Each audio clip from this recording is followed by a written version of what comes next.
¿Qué tal? ¿Cómo están amigos y amigas de esta comunidad? Pues vaya que el mundo vive momentos complicados, difíciles, en donde se requiere el análisis a fondo, entender realmente qué es lo que está pasando detrás de cada una de las decisiones que toman los diversos gobiernos. Hemos visto lo que pasa en Francia con esta decisión de Manuel Macron de llevar a cabo acciones en contra de una política, dicen los expertos, icónica para la sociedad francesa, para el ámbito laboral francés, pero también pasa en Alemania, hay huelgas, también está pasando en otros puntos de Europa. En fin, voy a platicar con el admirado Jorge Mahfouz, usted lo conoce bien, escritor, analista, a quien como siempre le agradezco muchísimo estos minutos para nuestra comunidad. Jorge, ¿cómo estás? Bien, Jesús, y feliz de estar hablando con ustedes.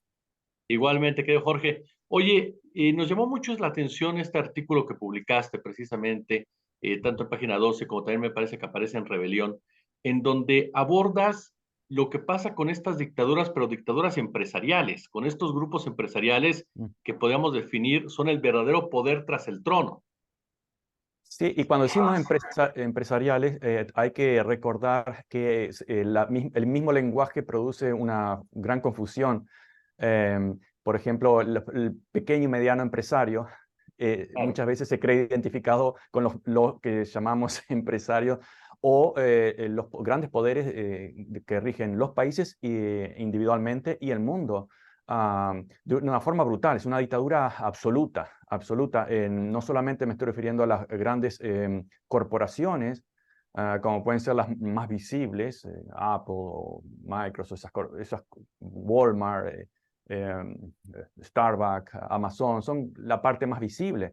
Pero también están el gran poder concentrado, y estamos hablando de trillones y trillones de dólares, de aquellos inversionistas, que también hay que volver a distinguir aquí y evitar la confusión. Muchas personas que, bueno, están tratando de salvar sus salarios, sus pequeños ahorros, haciendo pequeñas inversiones, es lógico y natural.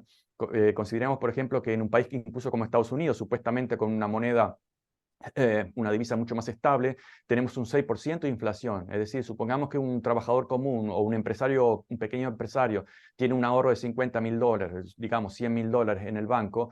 Estábamos hablando de unos $6.000 de pérdida anuales. Entonces, y aquellos que no estamos en el negocio de las inversiones, bueno, los perdemos. ¿Qué vamos a hacer? Tenemos otro trabajo, no nos dedicamos a eso.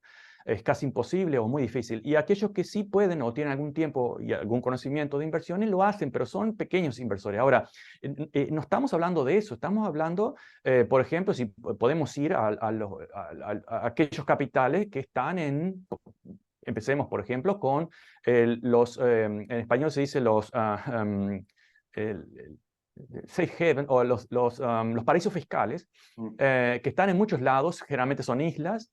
En Europa también hay paraísos fiscales, Holanda, en Inglaterra incluso uno de los paraísos fiscales y uno de los poderes mayores de las finanzas está en Londres, pero no es la ciudad de Londres, se llama the City of London.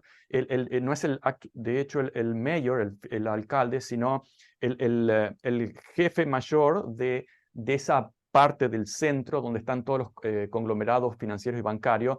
Y el 70% que eligen a esa persona son empresas, son empresarios, son gerentes. No estamos hablando de pequeñas y medianas empresas ni pequeños y medianos empresarios, estamos hablando de gente que son dueños del dinero, por lo tanto son dueños del mundo. Esos son paraísos fiscales.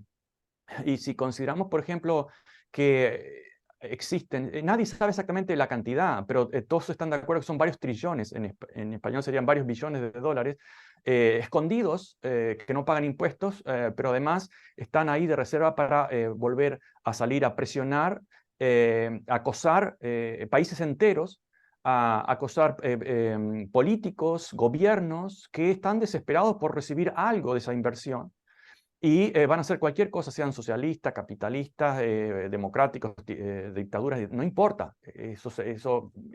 Por eso el título de ese artículo, que en muchos casos podemos tener más o menos democracias políticas, con instituciones, con elecciones, etcétera, pero tenemos claramente dictaduras económicas, dictaduras que además se filtran luego en decisiones políticas. Acá en Estados Unidos, las grandes compañías, las grandes corporaciones escriben directamente las leyes y los representantes, entre comillas representantes, porque además los senadores la mayoría son millonarios, nos representan a los que no somos millonarios, porque no somos tan inteligentes como ellos, entonces ellos merecen ser nuestros representantes. Es un sistema feudal, obviamente. Sí, sí, sí.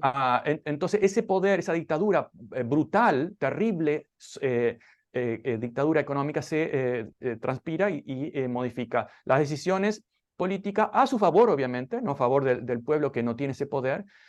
Y luego tenemos las instituciones, tanto las nacionales como las internacionales. Supongamos, el Fondo Monetario Internacional, los presidentes son siempre europeos. El Banco Mundial, los presidentes son siempre estadounidenses. ¿Por qué? Y además el Banco Mundial se llama Banco de Desarrollo, o ese es el objetivo. Cuando la práctica es estrictamente la contraria. El Banco Mundial alerta a todos sus inversores, que no son pequeños inversores, son gente que maneja millones y billones de dólares, alerta qué países están fuera de la ideología que les conviene a ellos, la ideología llamada del mercado, que no tiene nada de libertad, nunca la tuvo, pero los políticos se encargan de evangelizar a favor de esa libertad de mercado a través de la repetición de la palabra libertad. Pero ellos alertan cada vez que algún pueblo decide ejercer su soberanía y aprobar algunas leyes, por ejemplo, algunas leyes a favor de los trabajadores, a favor de la clase media, aprobar algunas leyes regulando bancos, que es el mayor, la mayor razón por la cual han habido tantas crisis bancarias aquí en Estados Unidos, incluso, ni que hablar en el resto del mundo. Pero aquí en Estados Unidos, antes del año 2000, antes de la radicalización del neoliberalismo, que viene a ser una especie de radicalización del capitalismo, no habían tantas crisis bancarias, a pesar de que, como todos sabemos, el capitalismo tiene crisis periódicas, eso es parte de su naturaleza, pero las crisis financieras en sí mismo eran rarísimas, no hubo en el 50, 60, 70 tantas, pero prácticamente ninguna, y ahora es una moda, una tradición, por la fuerte desregularización que fue aprobada muchas veces en contra de la voluntad del pueblo, incluso estadounidense, pero a favor de esas corporaciones que compran elecciones y políticos a través de donaciones y presionan incluso en la Suprema Corte, porque la Suprema Corte son miembros elegidos políticamente, son cargos políticos. Por algo hay tanta discusión en el Congreso cada vez que se va a reemplazar algún muerto o alguien que ha renunciado. Es pura política. Y esa política está fuertemente casada con fuertes intereses. Y seguiríamos con y termino aquí para redondear la respuesta a tu pregunta. Por ejemplo, el Standard & Poor's, Moody's, Fitch, etcétera, las calificadoras de deuda, que siempre son muy amables con los países ricos y son terriblemente impiadosos con los países pobres. ¿Por qué? Porque una baja calificación los obliga a pagar más intereses de deuda y por lo tanto obliga a las personas a estar secuestradas trabajando y produciendo. Esa es una nueva forma de colonialismo actual, luego de la descolonización política, primero empresarial, luego política. Cuando digo empresarial me refiero a la East India Company, por ejemplo, del 1600 en delante. Luego fue política con el Imperio Británico, volvió a ser empresarial con el Imperio estadounidense, luego con el postcolonialismo africano, etc. Se transformaron en dictaduras amigas que hicieron el mismo trabajo, y luego de esas dictaduras amigas que produjeron todas esas deudas externas, en mayor de los casos, porque recibían dinero fácil de Washington y de Europa, dinero que luego se explotó con las subidas de tasas de interés de la Fed en Estados Unidos en 1980 en delante, explotó, lo llegó hasta un 20% esas tasas de interés, y las dictaduras amigas, aquí en Estados Unidos, pero algunos lo saben, pero en América Latina lo han sufrido muchísimo, incluso los mexicanos, en los 60 y 70 decían, no necesitamos tanto dinero, más dinero, ¿para qué? Si todavía no tenemos planes para invertirlo, pero tomen más dinero, y esa es la vieja política del dólar, de las llamadas repúblicas bananeras a principios del siglo XX, endeudar países para luego intervenir. Como no se puede intervenir militarmente ahora, queda bastante mal y los pueblos algo han aprendido y son un poquito más independientes, bueno, están atadas desde los años 80 a deudas nacionales que están totalmente, ya han sido pagadas varias veces por los intereses. Pero ¿cuál es el objetivo? Y ahí volvemos al tema de la precarización del trabajador y del trabajo. Cuanto más precario estén las naciones, cuanto más precarios estén los trabajadores, en este caso obligándolos a trabajar más años, mejor para aquellos que tienen el verdadero poder político, que son los que tienen el de facto poder económico. Entonces, más precarización. De hecho, digamos un aspecto que justifica esto. Ah, todos los progresos que ha hecho la humanidad ha sido para, supuestamente, no solamente para vivir mejor, sino para que la mayor parte de la humanidad tenga más derechos. Y en este caso, en Francia y en Uruguay y en otros países, se están vulnerando esos derechos, primero al tomar decisiones antipopulares contra la voluntad del pueblo. 70% de los franceses se oponen a esa reforma, y además con la arrogancia de decir fuimos votados, así que aguántense. Y ese es el gran defecto de las democracias representativas, que no representan, simplemente secuestran por 2 o por 4 o por 5 años la voluntad popular y pasan paquetes o venden paquetes electorales. La gente apoya esos paquetes debido a ciertos elementos de ese paquete que les atrae, por ejemplo, a través de elementos religiosos o de otro tipo, y en el mismo paquete, como el combo de McDonald's, te meten lo que realmente les interesa, que son algunas reformas económicas o proyectos de reformas económicas. No hay democracia ni por lejos directa, no hay democracia de hecho, y por lo tanto ellos se creen con ese derecho. Entonces, ¿cómo asustar a la gente? Los franceses no se han asustado aparentemente en las últimas semanas, pero lo normal es asustar a la gente diciendo, bueno, primero viene la violencia, y las clases medias normalmente le teman más a la violencia de los de abajo que al robo de los de arriba. Eso es un parámetro casi, un patrón casi universal. Y la otra miedo son, vamos a perder inversiones, se va a desfinanciar, etc. ¿Qué pasa de nuevo con los trillones de dólares que se han robado, porque fue un robo legalizado, que están en los paraísos fiscales, que no pagan impuestos, y están ahí listos para seguir acosando? En este momento el mundo tiene tantos recursos como para mantener a toda la población. Pero estamos dilapidando varios planetas porque estamos haciendo dinero a través del consumismo de cosas que no necesitamos, y carecemos de servicios que sí necesitamos. Un ejemplo clásico es Estados Unidos. Aquí comprar un televisor, podemos comprar 3 o 4 televisores, son baratísimos. Pero ¿quién necesita 10 televisores en su casa? Sin embargo, los servicios como de salud, de educación, son casi inalcanzables. Y eso es una forma de precarizar, de mantener a la gente asustada, y ahí conectamos con lo del salario universal, obviamente, que es un fuerte componente que evitaría esa vulnerabilidad social e individual, y por lo tanto haría que la gente fuese mucho menos sumisa, mucho menos esclava, desde un punto de vista de expresar su opinión, de cambiar de trabajo, etc. Si hubiese salario universal. En este momento tenemos esos recursos, pero se está evangelizando a través del miedo, diciendo de que en realidad el sistema va a colapsar si no trabajamos más y más y más. ¿Para qué? Para que aquellos que son dueños del dinero y deciden dónde se ponen las inversiones a su favor, para extraer más y más beneficios y más trillones de dólares, tengan el poder de decisión y no el pueblo. Ese es el gran problema, me parece a mí, central, y que se expresa en distintas maneras, en este caso a través de las reformas de pensiones y retiros que en Francia han encontrado, tal vez sorpresivamente, pero no por ser Francia, pero sí se han encontrado con una rebelión que creo que totalmente justificada, totalmente justa.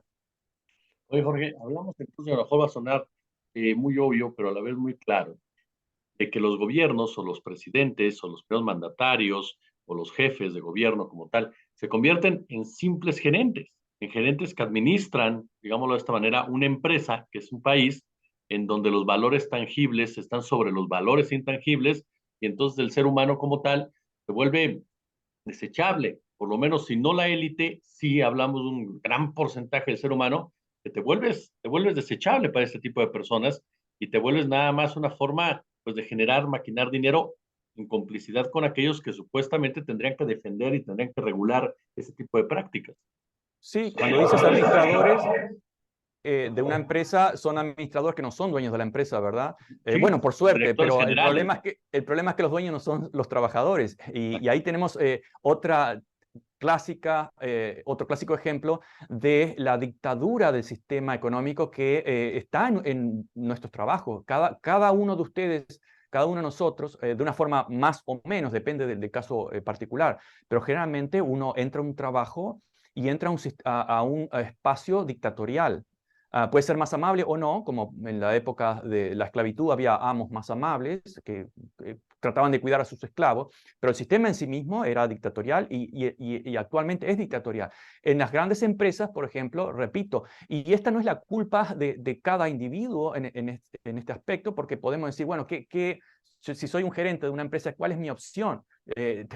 Tengo que jugar el mismo juego. Si no estoy yo ahí administrando, va a estar otro. Y lo mismo llevando el ejemplo que decías de los políticos. Pero en cualquier empresa, los empleados simplemente aceptan órdenes de arriba, no cuestionan como en un ejército, el soldado no va a cuestionar las órdenes del general, y nadie puede decir que un ejército es una institución democrática.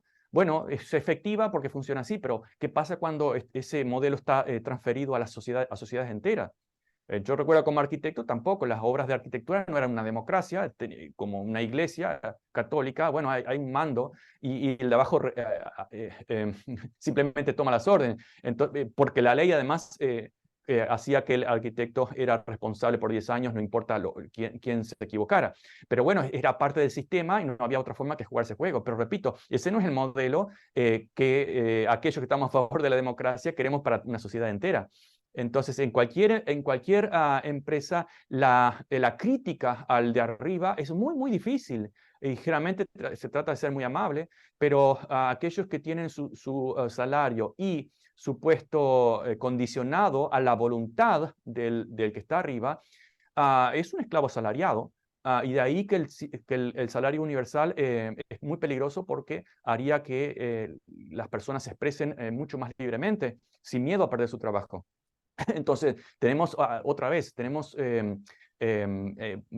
sistemas políticos que podemos llamar democráticos según ciertas prácticas e instituciones, pero el sistema dictatorial, autoritario y rígidamente dictatorial está en todas partes, especialmente en el sistema laboral, y los países reflejan eso. Ahora, los políticos sean de izquierda, de derecha, obviamente unos están más a favor del status quo y de reproducir eso, que no es status quo de hecho, porque repito, cuando se infla un globo permanentemente parece que es status quo, pero eso produce luego una explosión tarde o temprano. Es decir, no se puede esperar que algo que se mantiene igual se mantenga igual por siempre. Es posible que estemos aproximando a un iceberg y al hundimiento final, que es lo que estamos viviendo en dos aspectos: la destrucción del clima y el aumento de desigualdad en todo el mundo, en las sociedades interiormente y en los países. Es un fuerte aumento de desigualdad.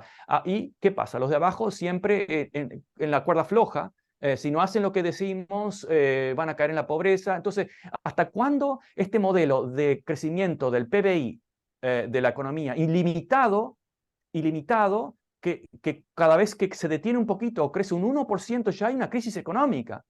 Y todos los trabajadores pierden sus trabajos, pierden sus derechos, etc. Pero este modelo no está funcionando, obviamente. Es una receta perfecta para la destrucción del planeta. Y está basado, repito, en la producción de destrucción, en la producción de cosas y destrucción del planeta. No es sostenible, claro. Eso no lo va a resolver ninguna revolución violenta del día para la noche. Es algo muy probablemente que tome 1, 2, 3 generaciones, como el capitalismo tomó siglos incluso. No muchos siglos, pero un siglo, y todavía en algunos aspectos todavía vivimos el feudalismo en América Latina y en África, porque le conviene al sistema central, obviamente.